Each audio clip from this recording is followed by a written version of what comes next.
Hey, it's Mac with PriceActionTradingSystem.com, and it's Tuesday. It's January 10th. This will be our chart lesson for the day. And looking at the daily chart, you can see we pushed through this midline here on this breakout. We came back and tested it today and went forward. So we may make another push higher here still. Um, we also closed outside the channel today, and it looked like a really positive kind of reversal day. But when you look at the day, you can see it's just kind of a sideways day overall. So it doesn't quite look as bullish as it does on this daily chart. But that's why we come back to this chart, because sometimes we get a little different clue or a little different view than we might get from the intraday chart. So um, as I said, you can see after pushing through this purple line is a midline, and after pushing through, we pulled back, tested it, and went forward, and we're still trading higher as of course, it's overnight, doesn't mean a whole lot. So will we go higher from here? We were definitely oversold. It was time to get a bounce. So we'll see if we make a lower high here and turn down and get another leg, or if we're going to make another push higher again. We'll just have to see. Um, it really looked like we were going to fail on this breakout yesterday. Of course, we know these breakouts are probably going to come back and retest the breakout area at a very minimum. And that's could be all that's happened here. We could just be coming back to retest that, and then we may go higher now. And just like when we pushed through the EMA, we came back and tested it, and then we went higher. And that's just kind of how that's how prices work, and that's how price action kind of reacts. They always come back and retest important areas when they push through them. Just as we pushed through this support here, it took a while, but we came back and tested it right there, and it held, and we turned down again. It looked like we might sell off, but today um, closed pretty bullish here on the daily chart. But let's flip over to the intraday chart. You'll see what I'm talking about. That just looks kind of neutral and kind of we closed on the high, yeah, but it just looks like a sideways day. So let's flip over there and take a look and go through the. Okay, here it is, and you can see that it's really kind of a sideways day. We just happened to close. We broke out here after 2:30 and kind of rallied real late in the day, which to me doesn't necessarily mean a whole lot. So um, could just be low volume, allowed it to some buying, allowed it to push up there. But you can see there's not a lot of trades today. We would have these moves and then just kind of choppy sideways. A move, choppy sideways, choppy sideways. This stuff is harder to trade. So you'll see a lot of that. This was a fairly decent trend here, but still a lot of sideways stuff. But you can clearly see the channel, and it's holding, and prices are going higher. Get a break here, move to a new high. Will we sell off? We'll have to see. Doesn't we're into the next day now. So um, I was looking at this channel early on. Never really came to fruition. I think it's correct, but we never got a confirmation. Prices just broke through, and I think the trend channel was the main play. So really, you can just kind of take this off, and then you can see it's just a range day with a late rally here. Also, I would point out there was an 8 o'clock Fed speaker, Powell, speaking today, and you got to be careful with these red, especially anything with the Feds right now with the FOMC. But when there's a speaker speaking at 8 o'clock, it's probably a breakfast type deal. And there's probably a group of people, and they're probably dining, and and he starts speaking, and you don't know when during his speech he might say something that might spook the market or excite the market and cause it to rally or sell off or whatever. So those news items are a little harder to dictate. You can't really, and you can see there's a little movement there at 8 o'clock. There's not much I'd worry about. I wouldn't be afraid. I might sit tight at 8 o'clock and be flat, but I wouldn't be afraid to take a trade just prior to that. There is one set up here about 7:30 that I liked. After that, I didn't really see anything till almost 9 o'clock. Just a little, like I said, it's just a little difficult to trade it. But anyway, let's go through the trade. You see the big day. We had a trend up, a trend down. This was like a little spiking channel. Another trend down here. Um, Another trend up, another trend down. A lot of sideways here, really. But there's another trend up here late in the day. We kind of broke out of this little pink area, and it was still part of this trend line. You see that trend line stays in play all the way up until right into 2 o'clock almost. So anyway, let's zoom in here. We'll go through these trades, and like I said, there's not a lot of them, so we'll go through them pretty quickly, and then we'll wrap the day up. But this one comes about 7:30. You can see this little range we were in, congestion area, and there's clearly a triple test there with a really small bar here, not too big, 9 ticks, relatively bullish. I like that trade just for a scalp, and you might get lucky and catch a low. But you'll probably get a scalp out of that. And it's a possibility you could get a runner on this depending on how you played it. If you did, that might have been the only trade you needed today. But it runs on up, and you might have looked at this as a failure, but it's a pretty big bar. It's 28 ticks. I mean, this really just looks like part of the range. It doesn't really look like a first entry and then a second entry here to me. I'd skip that. All sideways here. And you might have looked at this as another triple test. It almost looks like a repeat. I didn't mark it because it's an inside bar and it doesn't close on its high. It looks a lot. I mean, you can clearly see we tested it once, twice, 3 times there. This was 4 times, or you could just argue 3 tests right there. So maybe I should have made it green. Personally, since it's an inside bar, I'd leave it alone. It does have a matching low, and it's actually all those are matching lows. So maybe you take that trade. It is right off the key entry point. It does kind of confirm it, or it does confirm it, not kind of. So maybe you take that trade. I was a little wary of it. You might make it green. It's a little aggressive. And of course, there's a first entry, second entry here, and you could say prices tested that twice, but you already had a break here in a new high, so that makes me very wary of that neutral bar going long above it. Would have worked out great. It's another one if you took it, if you want to be a little aggressive, but if you really want to have a high winning percentage, stay away from those trades. And then we got the break, the new high, and that's not a real convincing break though. That's the other thing, but it obviously the price has turned down from there. And let me back out here. And I was looking for a leg up and then a neutral and then a second measured leg up. And if you didn't make this and it turned off, you'd expect a pretty good sell-off. And that is a pretty good sell-off. And then we started another leg up. So then you're just looking for a measured leg and a measured leg. And lo and behold, that's right where we went to. So really there's 2 measured legs up here, and there were 2 legs in this one that didn't quite make it. And when you don't make a target like that and it sells off, then you would expect a bigger sell-off. And we did get that's a pretty strong and fast sell-off right there. So I think that kind of held true there. But we started turning down, and when we start chopping sideways and get a little failed breakout, you can clearly see that trend line, first break of it, failed breakout. I like going short there. That turns out to be a pretty good move. It's another one, if you caught it, you probably get a runner on this one.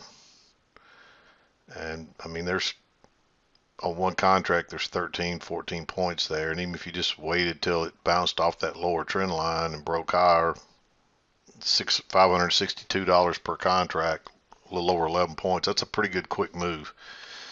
So that's the kind of runner you want to catch occasionally. We did get a second entry here, but no signal bar. Then you get another opportunity. And that one, I considered that trade. And then you might even look at that as a failure. But by that time, that's congestion. There's that bar with no body. Without that bar, maybe you take the failure there. But with that bar with no body makes that congestion. It would have worked, but I'd skip it. No chance to go long. We rock it out of there. Then you're just kind of working sideways. And notice when it drops down, it just makes an equal move. That's what the dash line, those dash lines are an equal move based on the width of this. and then you get a little failed breakout, and then you run up, you get a first entry, second entry. So there's a failed second entry there, but I wasn't quite sure. That looks really congested, but when you made the higher low, I liked going long on that higher low. Plus, it pretty much confirms that trend line. You start here, you get your first swing, then it comes back again. It's a pretty bullish bar, so I like that one, and that's a nice move there. I went. This is real close to being green, but I think if you understand what's going on here, um, we're looking for a measured leg up, and we do have a trend line right there. So if you notice that, maybe you know it's. I think it's okay to call it blue, but if you don't see all that, then you'd probably want to mark that green and say, or maybe not even mark it at all. Turns out to be a nice move. Runs up, turns down, and we make a new high up here before it turns down. And then, of course, we didn't reach this target, and you can see how strongly that sold off. Three different legs there. Um, and I just played each channel there. I don't think it really fits as far as trying to get a, maybe you can say right there. But then you don't get a reversal or anything like that. I mean, it just doesn't, it just doesn't fit very well. You might could argue for it. I'm not going to say it's not valid, but I don't think you needed it. I just think if you just drew these three separate channels, or this was really the major channel, and you got your break and a new low, and then it reversed. So that's kind of how I read it. I don't really see any good opportunities to enter here. And then you're just working sideways, and then there's you another triple test with a fairly decent bar. 1, 2, 3, and off it goes. And this is the first real close outside here of this channel, so you're still looking for a new low. And the overnight lows are way down here. We couldn't get there because of the original lows held here.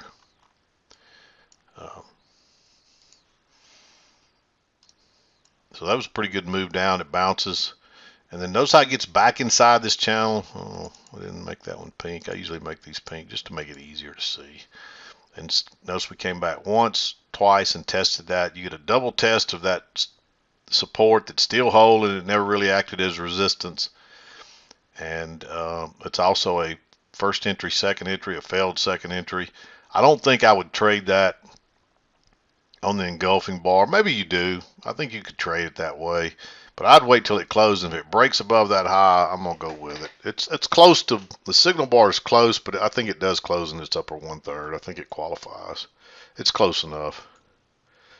And really, you're only looking for a scalp here. And hopefully it goes all the way back to the highs again, but you got this resistance to worry about, and you see it found a little resistance but quickly pushed through. So again, you might catch a runner there, and off it goes.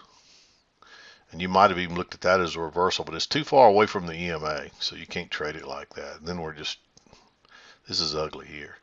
But notice you get your break of the green channel, move to a new high, second leg to a new high, and that big bearish bar, distance from the EMA. Most of the time you're going to be better off waiting on a lower high here, but that's one you might take, that break and two legs up, and you're a little bit away from the EMA, and you're looking for prices to come back, especially on a failed breakout here. And then you actually get another, you might even argue that's a triple test. I didn't mark it. I just think we're too sideways here, and the EMA is slowly starting to roll over, so it's another one. Maybe you argue for that one to be green.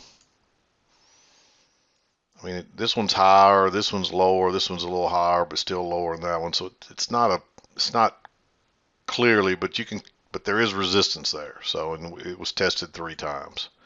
But I'd like for it to be a little more structured and clear than that. When I say that, I mean like here, like these lines are. It's pretty clear. We run on down, 2 sideways. Again, 2 sideways. There's just, finally you get a little failed break lower. At first I would just look at this range and did a right here and did a measured move, which was down to here, but it's obvious it was a bigger range, and I just I just made it bigger and moved the support down here instead of having it be a measured move. I think it's one big range. And so if you get a chance to buy down here, by all means, here you get that breakout. Again, you're probably better off to wait on the higher low than to go long right here. You could get burned on this, but this is where most of your reward will come from, being a little more aggressive. So I mark that green. You do get a higher low, but no setup. And comes back again, and we're working higher, but there's just no setups there. And then you get the breakout, and this is what you want to see when it goes out before you go long. Notice that resistance, and we broke through it, and we pulled back. We tested it once, twice, 3 times there. Really, we tested it, if you just count the bars, 1, 2, 3, 4, 5 times. And that's kind of what you want to see before you go long. And then you get a nice signal bar, just go long right there. It's a quick, easy scalp. Comes back, tests it again. You might even enter here.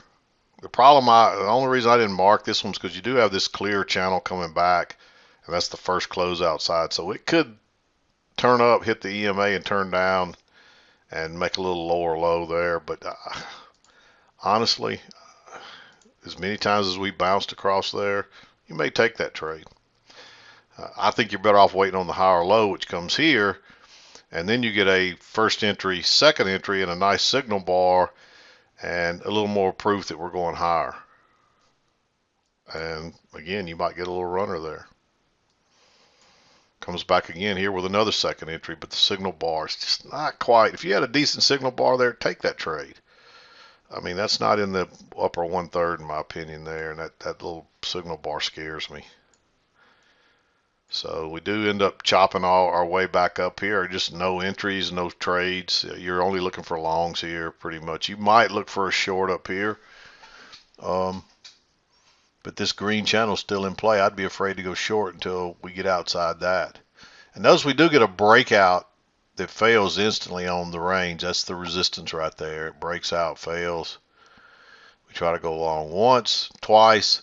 So there's a failed second entry long that'll probably trap people, but at the same time, there's a new low right there. So it's a first entry, second entry. So you got to, when it breaks lower right there, it's a failed second entry long and a second entry short. I'm going to probably take that trade. It's a little choppy down, but it's still a nice, easy trade. It doesn't take a whole lot of heat. It took a little heat here, but you'll see that sometimes. And then, of course, we bounce. We get another second entry here, but I'm a little afraid of that one that late in the day. It looks like prices, you would expect prices to come back and try to make a retest of this high. We may find resistance here, but that would still be a lot of risk to take trying to ride out. And you see what happens. It does go on to make a new high. It reaches that measured move and actually goes a little higher, but just kind of chops along right there. That's a good sign. The way it went sideways there, that was a good sign that, hey, that was probably the correct measured move, and we read that right. And so we were on target with our target there.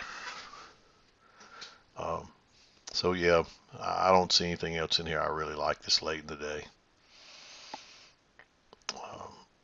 Again, I really don't. There is a lower high there too, but really what you have to look at is I'd probably want to draw this little, looks like a little spiking channel, and that's the first close outside. And so prices are probably going to try to make a new high, which they do. And so this late in the day, that looks is the only one I might take would be to consider going long there. I just wouldn't take that second entry short, even though you're expecting prices could come back to the EMA because we have that channel going. So, and by the time we get over here, it's way too congested. I wouldn't even want to go long there. Of course, you could say, all right, you could look at it like this at that point. Yeah, there's a range right there. There's a chance at the low to go long. But it's after 230, but it's like 233. So, yeah, you know, it's one that if it wasn't that late, I'd say maybe consider that one, but I think I'd skip it that late in the day. I don't ever hardly trade this time of day. I'm usually done by lunchtime, and I like it that way. Very rarely will I trade after 1 o'clock. Really, very rarely will I trade after lunchtime. I'm usually done by then, no matter.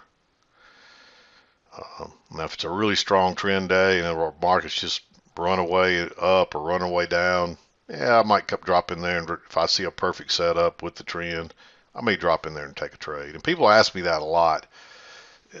If you hadn't heard me say this already, the worst thing you can do is come in here and try to take 5 and 10 trades a day. And that's what most people try to do. You don't want to do that, and you don't need to do that. You only need to learn to find 2 or 3 trades a day. My deal is I have a monetary target that I want to reach every day. If that takes 1 trade, I take 1 trade. If that takes 3 trades, I take 3 trades. Very rarely will I ever take more than 3, because you can usually do it in 3 trades. One time you might as well day you have a loser. And then you might need, but on that day I may just say, okay, I'm not going to risk it. I may not make my target. I may just take what the market gave me on my 3 trades and call it a day, unless it's a really easy day and there's really good setups and it's still early in the day, then I might keep going.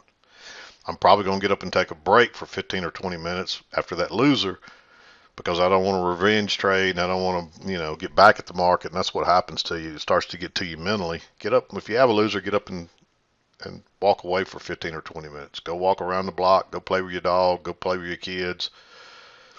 Go call your spouse or your significant other, whatever, and get your mind off trading. Don't talk about trading with them. Just get your mind off trading for a few minutes and then come back refreshed. And usually when you come back, you can instantly see exactly what you were missing. And a lot of times that'll help you get back on track again. But if you have a loser and go jump right back in trying to get it back, most of the time you're just going to chase more losers and you're going to end up losing a bunch of money. So don't do that.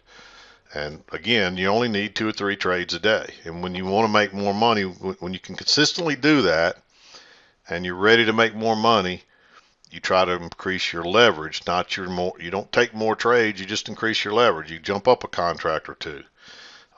Again, just because you might be a consistent winner with just singles scalping every day. And then you add 2 or 3 and try to do the same thing, you may not be as successful, because the mental aspect of more money is going to work at you. So people think, people ask me, why don't you just trade 100 contracts? It's so simple. Get 1 trade a day. Well, when you put on 100 contracts and the market's going against you, 100 contracts per tick is $1,250. So if the market only goes against you 4 ticks temporarily, you're down $5,000. And if you don't think that works on you mentally, then you got a lot to learn about trading, because so much of this is mental. So, you'll find your sweet spot. It might be 5. You may not ever be able to trade more than 5 contracts and do it comfortably.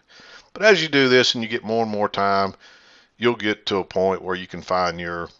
And I can tell you, if you can afford to trade 20 contracts and you can do that successfully and make money most days, then you could make a lot of money at this. That's all it takes. You don't have to trade 100 contracts. Yeah, it's great if you can come in here and take 1 trade and trade 100 contracts and be in and out. But it's just too mentally exhausting for me personally, and I'm not going to do it.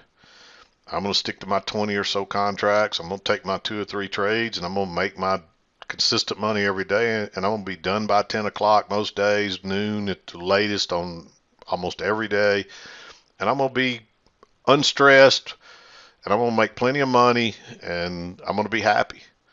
And so your point might be different than mine. You may take 50 contracts for you, and you may get there and you might be able to trade 50 or 100 contracts with no problems. And if that's you, then that's what, work towards that.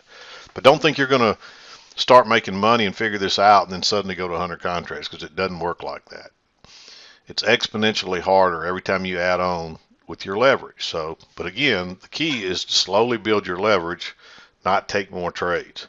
But just be aware of what I just told you. Go back and listen to this again. Building leverage is not as easy as most people think.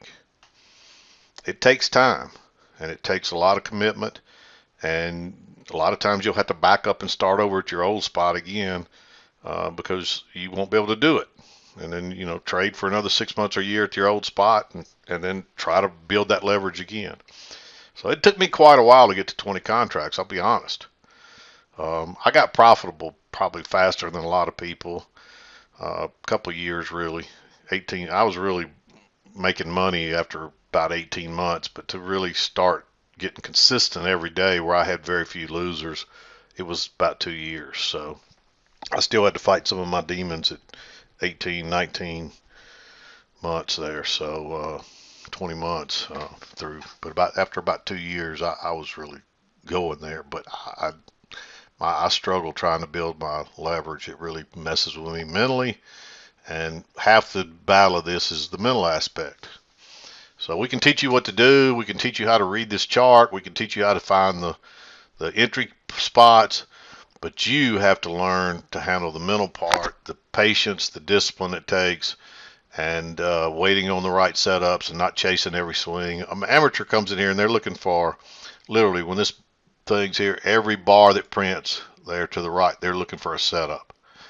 Me, I come in here, I find these key entry points, and I say I know this is a range. I'm going to wait till prices get back up here or give me a trend down, and then I've got to have a setup, and then suddenly, we start to go sideways here, and you see we've tested it once, twice. So if we suddenly, all right, now suddenly we've got a triple test and a second entry short, I'm probably going to take that trade. And now I'm waiting for prices to get down here, and then I'll probably look for a long. We had a breakout, we come back, and we get that double test, and there's your chance to go long. But an amateur, they're just sitting here, every bar that prints, every swing, they're looking for an entry. And if you do that, you're going to fail. You got to look for these key entry points. You got to see that there's resistance there. This channel's played out. All right, I'm going to look for shorts here. And if it gets on the other side and starts holding and bouncing, I'm going to look for longs because we're probably headed up here. And sure enough, there we go. Then we get up here, I'm going to probably look for shorts up here. And then suddenly you get a short, and then it reverses and it's going back the other way again. And so now I'm looking for my measured move if I'm still trading. Of course, I'm not this time, but now we reached our measured move.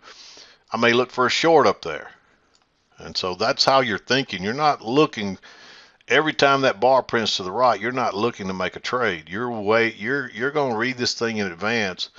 And let's just say we got this channel going up. We're going to look for a setup on that key entry point of this green channel.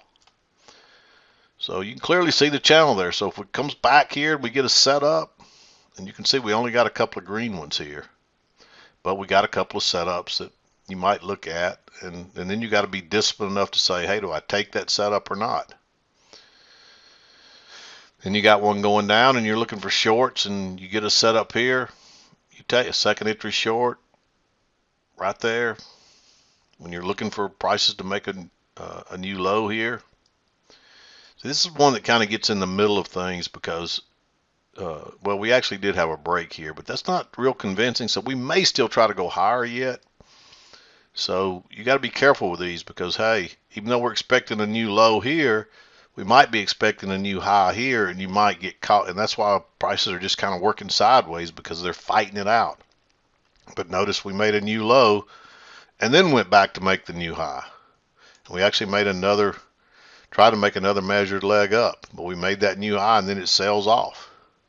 So you know what to expect, but it doesn't always work out exactly like you would expect it. And sometimes, sometimes it'll make this new low on this khaki colored channel, which it did here, and sometimes it'll fail and go make a new high and then come back and make a new low on this one. So that's where it gets, when you start to get in between and you're working sideways, and that's where it gets real kind of what's where their unknowns are, and they're not sure things. So be careful. We only want to take sure things. So that's why I mark some of these greens, because the setups meet our criteria, but they're not necessarily sure things, and you want to be careful with them. So anyway, I'm going to wrap it up. We'll be back again to do it tomorrow. I'm done for today. This is Mac with PriceActionTradingSystem.com.